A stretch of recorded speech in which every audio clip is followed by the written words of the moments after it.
Need to stay hydrated is what you're saying, right? Yeah. Well, how about this? Drinking the recommended amount of water every day can really be hard for a lot of people, especially if you don't like to drink water. But how about eating your way to good hydration? Registered dietitian Christina LaRue joins us now to explain. Always great to see you. Appreciate you coming in. Are there many people like me who don't like to drink water? Because I don't like the taste. I don't like having to go to the bathroom all the time, so I don't. You're not alone. Okay. There's a lot of people that legitimately hate water, but there's other options. So that's the good news. Yeah, I guess, we assume there's water in almost everything, but you have some ideas that are not only full of water, but also low-cal too, right? You don't want to load up on the calories then. Full of nutrition too, like this unsweetened vanilla almond milk.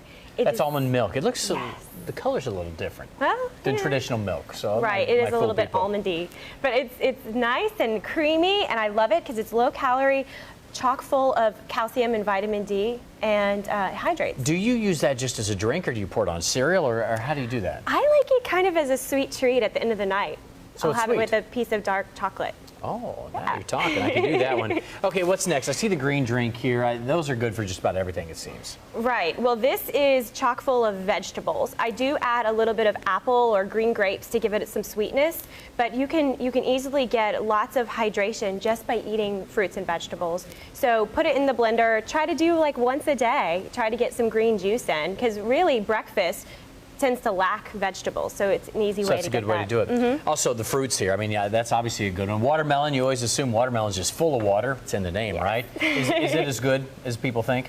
Absolutely. Really high in lycopene. The fruits here can hydrate you.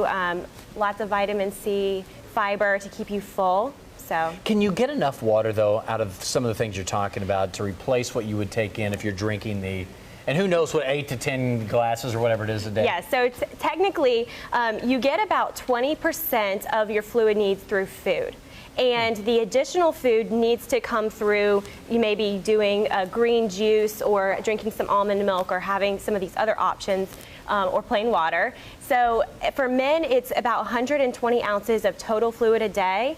And for women, it's 90. It seems like a lot. It is a lot, yeah. Now, soup, though, that's another way you can beef up your numbers, I guess. What kind of soup do you have there? This is a tomato soup. You could do any type of broth-based soup to hydrate, very high in sodium, and we might sometimes think of that as a bad thing, but for athletes or for people that are sweating a lot, we actually need to be replacing sodium in our diet. Okay, next up here, is this tea? This is, okay, yeah. I'm curious, though, because some of the teas you buy, loaded with sugar, loaded with caffeine, those are both counteracting what the tea could be doing for you, right? Tea, yeah, because tea is loaded with antioxidants. It is actually one of the highest antioxidant foods that we tend to drink in the American diet, just because we don't have a lot of fruits and vegetables.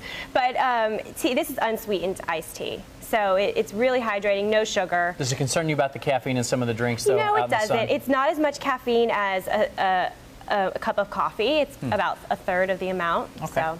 And then finally here, are you buying into the hype on the coconut water? I know some people swear by this stuff. I don't know if I'm buying into it. What do you say? I love coconut water. I don't know if I necessarily enjoy the taste of just drinking it straight. A lot of people do. I like to add it to my smoothie as a nice do you really? Way to up your potassium intake, because that is one that most people are not getting enough potassium in their diet. I had somebody, and you've probably seen these floating around too, somebody email me and say, John, you need to try the coconut water. It has twice the water as normal waters. I'm like, that would be physically impossible. That makes no sense. Think about it before you send an email, right? Are there other benefits to coconut water that I might be missing? Well, 1 8-ounce cup of coconut water has more potassium than a banana. So the potassium would be good. Absolutely. That is another electrolyte you lose through sweat. Because you don't want to squeeze a coconut. Doesn't work so good. All right. It's a little challenging. Thank you. Good to see you. Always great having you in.